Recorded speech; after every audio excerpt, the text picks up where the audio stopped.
2024. Daphne, would you please do the roll call? Sure. Haniro, Here. Wolf, Here. Larson, Here. Bruce, Here. Roden, Here. Adams, Here. Famularo, Here. Nugent, Here. and then it looks like Huang is absent. I believe she will be attending. She might just be hopping on a little later. And Alan's here too. Oh, Hello. and Hickle, Present. Alan, hi. Okay, Great. great. All right, thank you everyone for being here tonight. The first official order of business is to approve the minutes of our last two meetings. Does anybody have corrections or changes to make to either the October 21st meeting minutes or the November 25th meeting minutes? We'll take these together. Nope. Just one note, I noticed this today, but the date on the second set of meeting minutes is still October Should have been. 21st. Yeah, so I'll change that. Okay, thank you. And now, if we approve this tonight, we don't need to consider this when we meet with them jointly in February? Yeah, I don't think so. We'll be approving them separately as Okay. separate. Yep. Good. Okay, well then, seeing and hearing no corrections or changes to the minutes of both the October 21st and the November 25th Workforce Housing Committee meeting minutes are approved. Moving on, we have two new members tonight. And so what I thought we'd do is hear from them first, Amy Larson and Jeremy Wolf.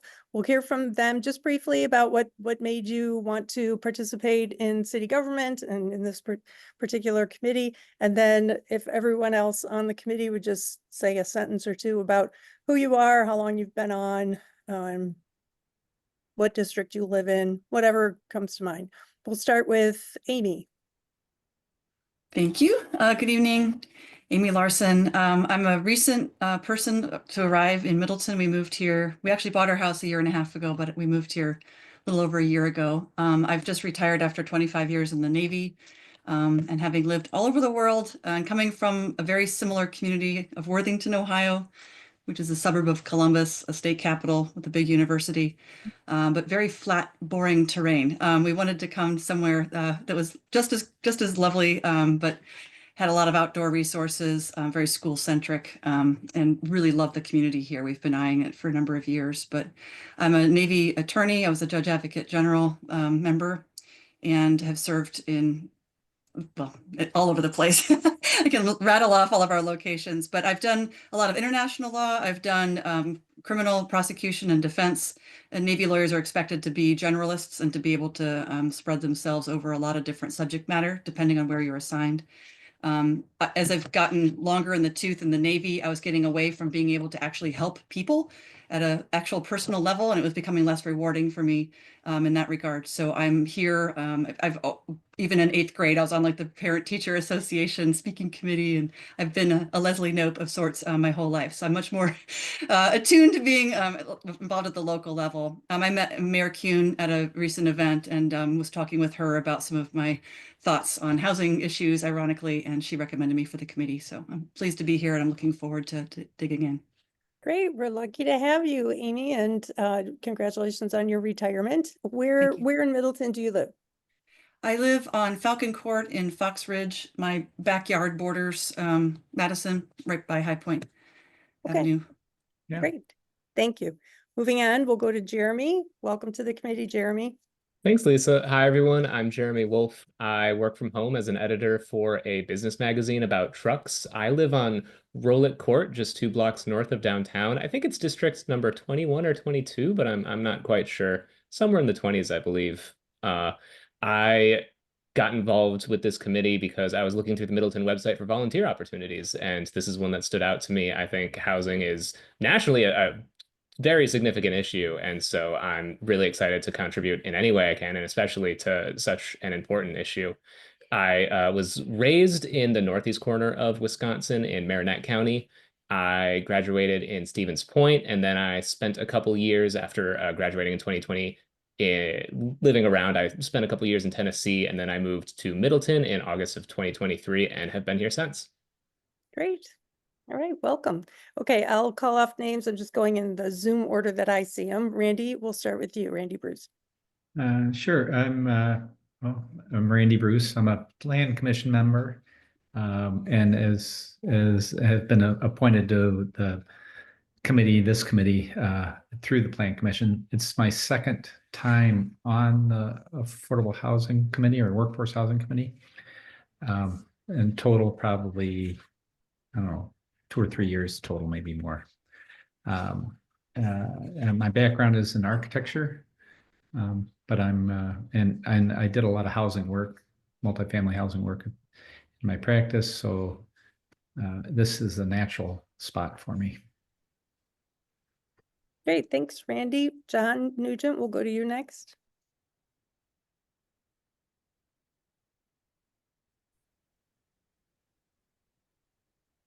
Sorry about that. Couldn't get myself unmuted. My name is John Nugent. I've lived in Middleton for I think 3 years now, but I moved to Madison about 7 years ago. My background is in credit unions. I've worked in credit unions my entire life, and I live in Middleton by the Bishop's Bay Apartments. And this is my first year on this committee. So I'm still learning lots. Great, thanks, John. Ben, we'll go to you next, and then Sam. Hi, Ben Roden. This is, I believe, 4th year on the committee. Been in Middleton, actually neighbor of Randy's. Although Randy or Lisa are gonna have to educate me on what district I'm in, because I actually, admittedly, sadly, have no idea. But been here about 18 years. Hey, Sam Adams. I'm lucky to live in Lisa's district. So District 6. She sends out a great newsletter. So anyone who's in District 6 gets some great news from Lisa. And I'm not just blowing smoke because you're the committee chair. So I've been on the Workforce Housing Committee for a while, since the blur of the pandemic. So wanted to find something to do while sitting at home with my kids. And so had the opportunity to join and have worked on it for quite some time. Now I've lived in Middleton for about 9 years, and have been kind of a med tech and tech entrepreneur for about 10 years. And recently joined something called the Badger Fund. It's a fund of funds program, a state mandated fund of funds program. Is about 30 or so across the country. And in 2017, state of Wisconsin decided to start a fund of funds program. So I've been working on that since April of this year. So kind of a new gig for me, getting into the venture capital side of things rather than being on the entrepreneurship side. Thanks, Sam, and thanks for the kind words. And if anybody wants to get my newsletter, it's free, it's monthly. I send it to District 6 residents, but I have a lot of people from outside of District 6, and just shoot me an email and I can add you to my distribution list if you'd like. Next, we'll go to Nick and then Alan. Hi everyone, I'm Nick. I use he, him, his pronouns, and I have been on the Workforce Housing Committee for a little over a year now. I've only lived in Middleton for, I guess, about 2.5 years. I live in an apartment building on Parmenter Street, and my background is not in housing. I work in electoral politics and civil rights advocacy, but I just wanted to get more involved, and here I am. And I've been having a blast on the committee, so I'm super excited that we have new voices as well. I will throw it on over to Alan. I'm Alan. I've been in Middleton for 9 years. That's how old my oldest daughter is. I got 3 other ones too.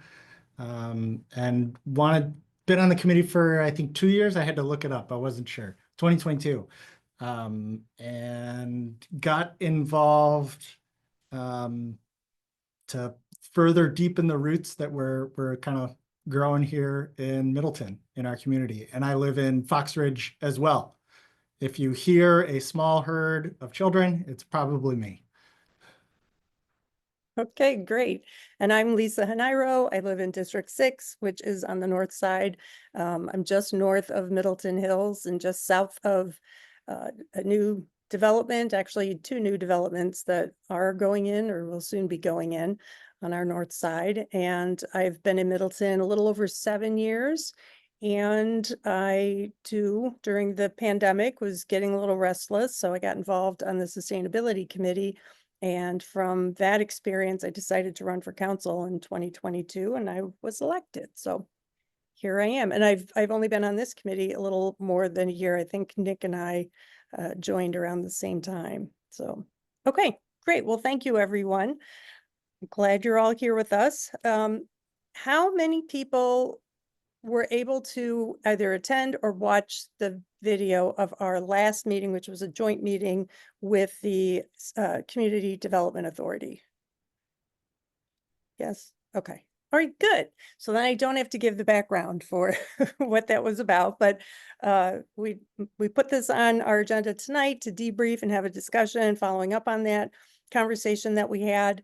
I think I learned a few things from our discussion, and yet I want to hear from the members first. So I thought I would see if my Vice Chair Alan would like to kick off our discussion of what we learned and what we see as next steps for this committee. And I'll let you know one of the goals I have for this discussion and our whole meeting tonight is to make sure we all understand the timeline that we're facing for doing things like closing the TID, taking the 1-year extension. We have some hard and fast deadlines that we need to meet in order to take advantage of that TID increment, final increment for affordable housing. And then also, you know, we pitched the idea to CDA of eventually merging our two committees because we feel that since the CDA under state law could have the authority to be the housing agency or authority for Middleton, it just makes sense to do that. But I think we learned that it will take longer than we might have anticipated to affect that change. So with that, Alan, let's start. Let's hear some of your reactions and thoughts about where do we go next. Yeah, I think the CDA and the mayor are all kind of very much in support of the proposals. I think the next step is with how quickly things need to move with this is how much can we bring some certainty to what things might look like for the CDA and how our group can help them take on this new responsibility. I think the appetite and the excitement is there to take on the work, but there's a lot of anxiety about how that will happen and what that will actually look like. And I think our group can do a lot to alleviate some of that anxiety. So there were some specific questions that I think we can specifically address and send to the CDA. I think there's some materials, and Daphne, I found them. It was the Madison CDA presentation that you emailed on like March 19th. It was a YouTube. I didn't get the slide deck for it, but I remember a couple of slides from that video about how they structure their CDA within the Madison city government. And I think that is probably going to be the best addition to what we can do to like remove some of that anxiety about what it would look like. And does 7 people have to do all the administration of these funds and all of this stuff? I think the answer is no from what we've learned about Madison, but yeah, that was my kind of takeaway is specific questions. And the only barrier is, okay, how? Let's do it, but how? Yeah. Yep. Good. All right. Thanks, Alan. Anyone want to chime in?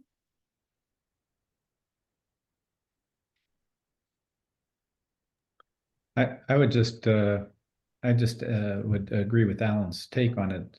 Seems like we just need to maybe assist or provide a little backup for the CDA because they don't really understand our committee and they don't really understand what they're getting themselves into yet.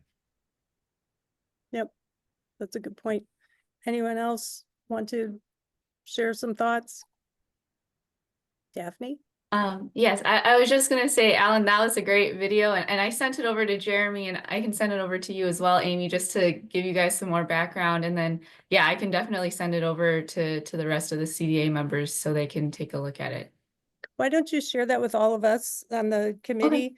Yeah. And I'm trying to think, we probably should start pulling together a short list of videos, including our own meetings that we've had over the past year, to share with our new colleagues on this committee, Yeah. but also CDA, in case people want to see some of the presentations that we've had. And I'll think about some of the other workshops and webinars I've attended in the past year, and whether any of the workshops in person wouldn't be available on video, but perhaps we can get the videos of some of the webinars.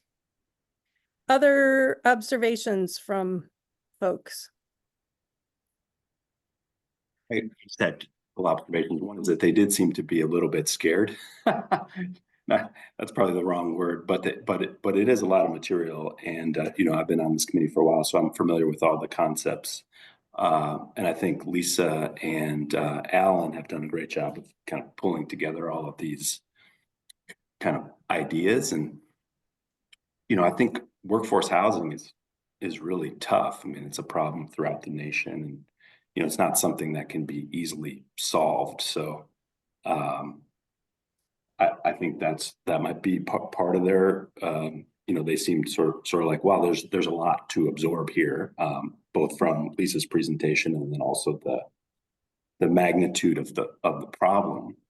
And then, so the other point that I probably make, and I think I saw Randy this morning while I was jogging. I was kind of struggling. I saw you walking. But from the what is the committee called where they do with that you're on, Randy, where we're doing the development, where all the developers come? The planning commission.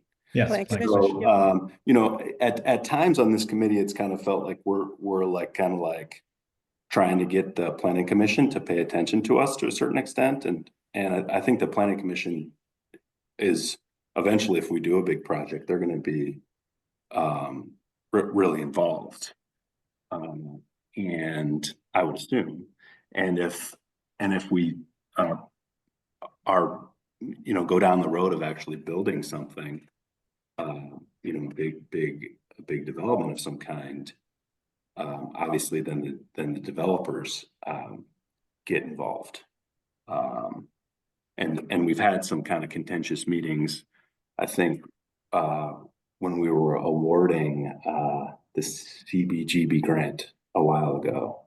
So so I think when we move from this kind of state of, you know, learning and planning, which we've been in for the past few months, to actually where there's money on the line and developers in the mix, I think things are going to change quickly. So just a couple thoughts on my end about, you know, how this is actually going to get implemented. And I think it's going to be through the planning commission, I would assume, and with some developers with a profit interest in mind.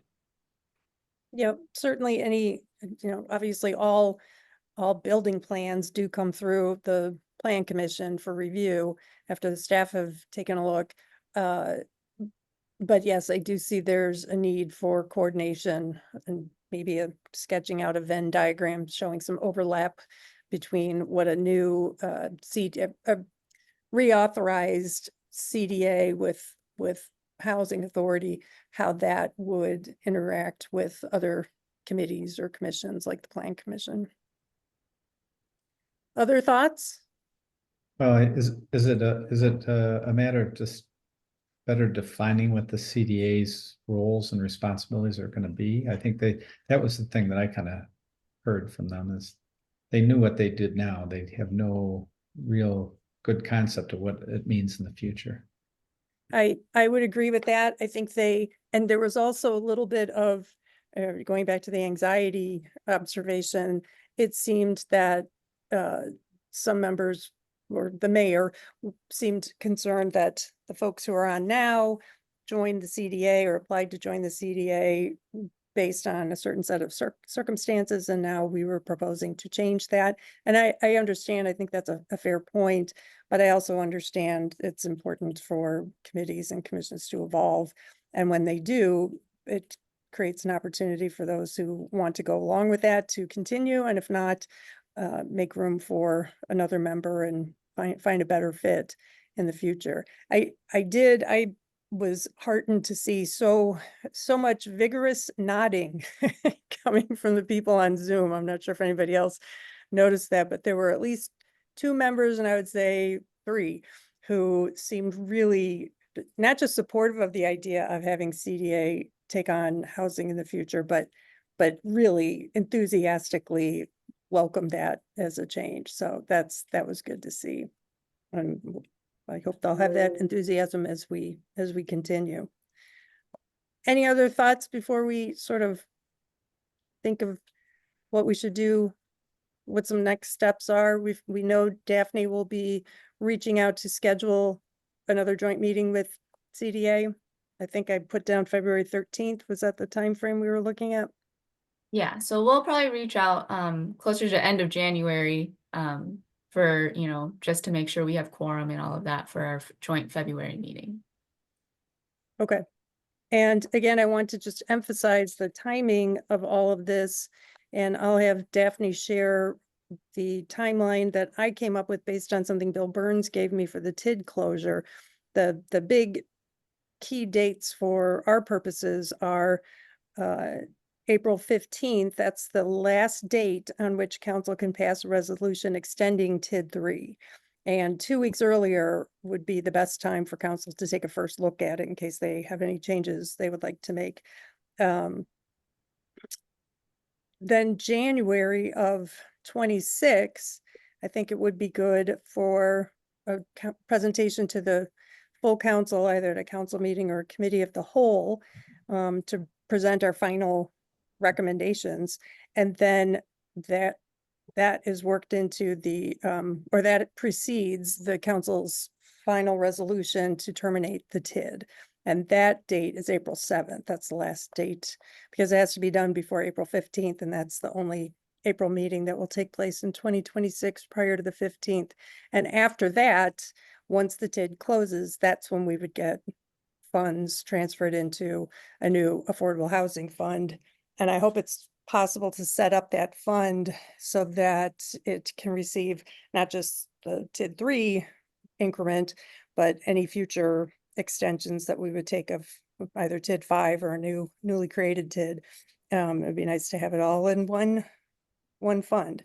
So, but the big date is April 15th of next year. We have to get council to pass a resolution extending the TID, and April 7th of 26, council will pass a resolution closing the TID. And that's between those two, or between now and April 7th of 26, we have to come up with a plan. So I envision,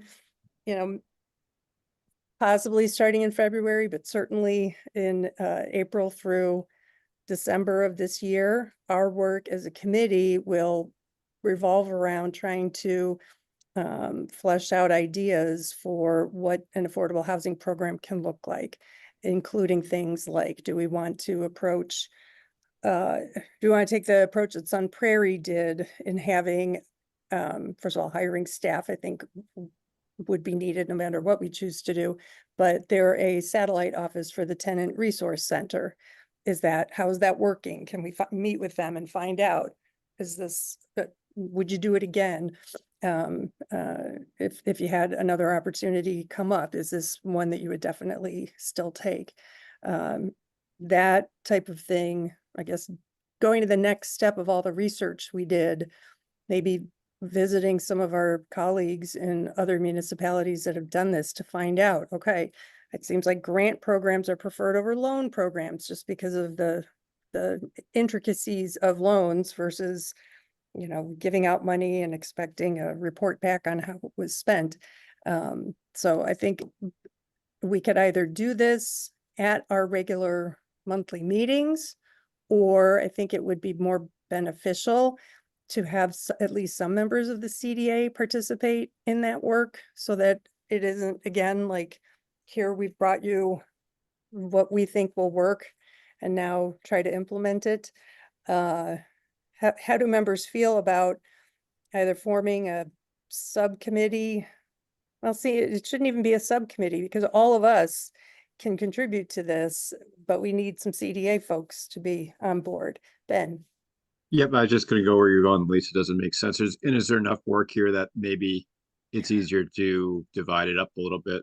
And that's where a subcommittee might be more helpful if we divide up work and have a couple of subcommittees or 3 or whatever it is to work on, to look at different pieces of it. I like that idea. And have the subcommittee also include CDA membership, Right. correct? Okay, thanks, Ben. Randy?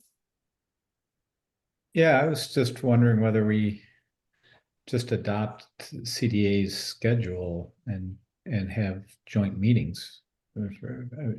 Because for all practical purposes, we're going to be one committee eventually and keep them involved rather than us working independently. That's an interesting idea. Okay, so we had subcommittees as one option, adopt their schedule. Daphne, when do they usually meet? I believe it's this first or second Thursday of the month. Alan? I was thinking about Sam and Randy's comments and some during the meeting about how the CDA would work with the planning commission and if we need to do any joint work with the planning commission to figure out where the different responsibilities lie. It seems like and Randy and Sam tell me if I don't understand this, the planning commission kind of does some of this work already with working with developers. And if that expertise and process exists there, do we use that and use the CDA to approve disbursements of funds or another way of doing things? Well, I think the Plan Commission's responsibilities are different than what the CDA's are. Yeah. So I think it's more a matter of defining. I'm not sure it's even our committee's responsibility, but between our committee and council, we need to define CDA's future responsibilities. Yeah, and I think just to jump in, I think like right now we do have some projects that, ask for TIF funding, they are in a current TIF district. And so there is like kind of a certain process. It used to be with Plan Commission where, they would have to approve like the TIF funding for a certain project. And then that was, I think, moved specifically to our finance committee. And so, right now, if there is a project that wants TIF assistance, they'll go to Plan Commission for their, design approval, but then they'll also have to go to finance committee for some of their TIF approvals. And so I see CDA, like, the new CDA working similarly to that, where, a project, will go through Plan Commission and get their design approvals, but if they want, additional funds like gap financing or something like that, they would have to go through CDA or finance situation. Yeah. That's helpful. Yep. Thanks. Mhm. Daphne, were you able to look up what the actual CDA date is? Because another idea could be to have them adopt our meeting schedule.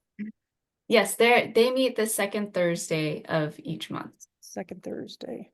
Mhm. That sounds like something. I used to have a second Thursday meeting, but Ped Bike and Transit moved, so that wouldn't be a conflict for me. How would other folks feel? Yeah, make that work. So we can make that suggestion. Okay. What time do they start again? I believe it is also at 5:30. Okay. Yeah. I know somebody meets at 7 besides Plan Commission. I was gonna say that's too late. Okay, so those are some ideas. And even then, there could still be subcommittees forming to talk about, for example, we've broken it into buy, build, refurbish, and finance as the big, like actual housing related things, and then education.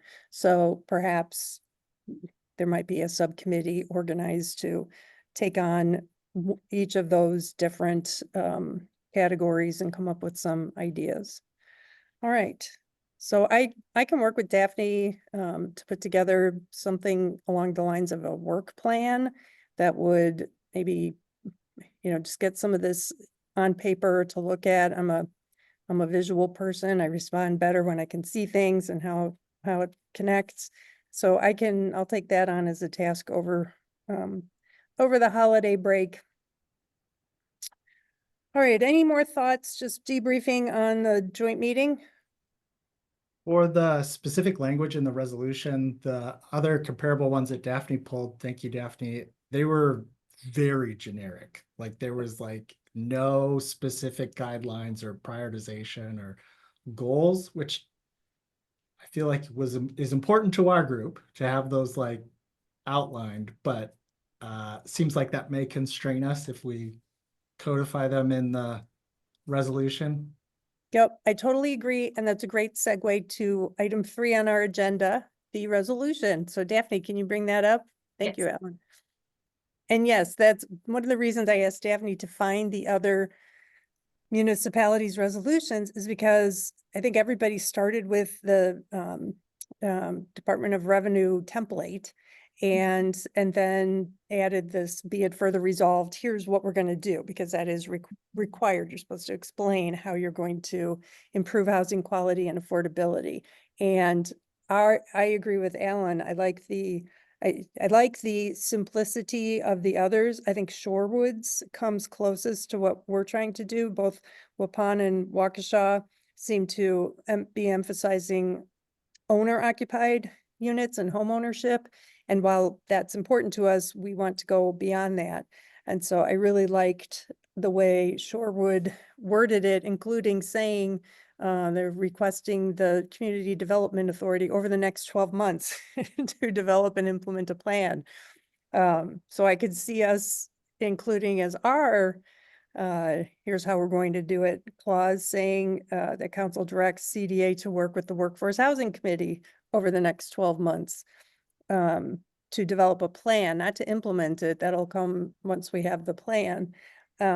And have it, I think it's important to mention that it should be consistent with the Dane County Regional Housing Strategic Action Plan. That's the title of the Agree. plan.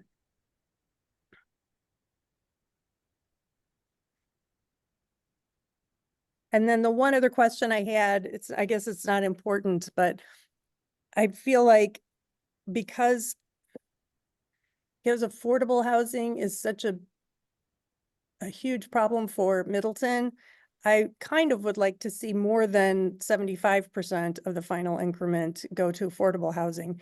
But if we want to just stick with the simplicity of this is what's required, and we can go beyond that, if that's what we recommend after a year of looking at this in more detail, then I'm okay just leaving it like this. I mean, leaving it at 75% for us. Yeah. Thoughts? I would agree that I would like it to be close to 100%, but there's going to be some competing issues, and there's going to be money that's going to be the city's going to need, for one thing or another. And so I'm not sure if we want to tie our hands, tie future council's hands to. Yep. That's what I was thinking, let's give ourselves a little more flexibility and still hope that when the time comes, if there's a way to use more of it for affordable housing, we can lobby for that. But if not, if not, we can't. And then of course, whatever we don't spend specifically on affordable housing will be used for improving the housing stock generally. So, all right. Any other thoughts about this? So we're kind of swapping out the specifics as far as the goals by finance, refurbish, etc., and putting the specifics in around quantity of money that at least 75% is used, and then some language around The, compatibility or congruence with the regional housing strategy. yep. Yeah, And then and mentioning, basically on this page, switching out Village of Shorewood with City of Middleton. And it's our CDA, take out and implement a plan, because I don't think we'll be implementing it. We won't have the money. yeah, And then working with, instead of the county and Fair Housing Council, it would be the Workforce Housing Committee. And then you're right, Alan, mentioning that it should be congruent with or consistent with the Dane County Regional Housing Strategic Action Plan. Because that has so much in it that we drew from. I think Yeah. it's, you know, it's good to they had the reference. menu and we Yep, picked what was a good fit for us. exactly. Yep. So Daphne, do you think you could get the revised, well, I guess we'll have the revised resolution at the joint meeting that we'll have with CDA or at our next meeting, because we do have a meeting in January. Yeah, yeah, I can definitely do that. That'll be really simple. Okay, and that makes me think of a question I wanted to ask. Our next meeting is scheduled for MLK Day. And actually, every year, I guess it would be MLK Day. Do we want to acknowledge the holiday and the fact that several people on this call might have a holiday that day, and including Daphne, and not make them work that night? Would we like to switch to the last Monday in January? Or the second Monday in January? I think the last one would work better for me. I can do either one of those. Super flexible. 27th. Yeah, let's plan on the 27th. That works for me. Yeah. Okay. All right, so we've talked about the resolution. Yeah, everything else, like I said, came from a template. Oh, Daphne, one change to the wording. You had added the date of adoption, 15th day of April 2025. Yeah. But in the be it further, in the second, be it Oh, further, this one. resolved, it should say April 7th, 7. Okay. 2026. Well, it should say April 15th, because that is technically the date. So Okay. let's go with that, of 2026 for adopting a termination resolution. All right. Is there any advantage to, I guess, moving that up? Doing that earlier in the spring, or do we not think we'll be ready? I mean, there's not that much language in the resolution, so is it more about getting alignment with the CDA? Make sure they're in support? Do you mean the Do we need to wait until April, I guess is the question, right? If we're, the draft is pretty straightforward, right? Resolution. I think date-wise, we also have to factor in when the city will be able to pay off its debts as part of the, the TID has been used to fund development. And so we have a lot of project costs that we need to pay off. I would say let's keep it within the April timeframe until I can check with Bill Burns and see. I'm pretty sure he's got a schedule all worked out that has us paying off our outstanding bonds. Yeah, I appreciate the suggestion, Ben, but there are a lot of moving parts, and then these hard and fast deadlines, like 12 months later, you have to close the TID. So I think, Got it. So you don't want to, that makes sense. yeah. Okay. All right, if we have nothing else on this, let's move on to our last agenda item, which is future agenda items. Yeah, my next agenda, or for future agenda items, I was just gonna talk about the next meeting, which we already did, so that's all I Okay. had. Okay, and then maybe next time, Daphne, we can also talk about the regional housing or the housing snapshot that I shared from Sun Mhm. Prairie. just a little one pager that they've put together to give us an idea of what we might be able to do here in Middleton. And at some point, maybe not our next meeting, because obviously this using the TID extension is our #1 priority. But at some point, I would like to talk with this committee and CDA and Plan Commission for that matter about engaging the public in productive discussions about our need for housing. And I'll just leave it at that. All right. Well, we have reached the end of our agenda, so we are adjourned. I hope everybody will have very merry and safe and happy and healthy holidays. And yeah, good to see you all. And I hope sometime in 2025, we can get together in person for at least one of our meetings. I think it's always helpful to get to see each other in a room together. Yeah. Agreed. Thank you very Great. much, Lisa. Thank you all. Bye. Thank you so Bye. much. Nice work. Bye. Thanks. Happy holidays. Bye, everyone.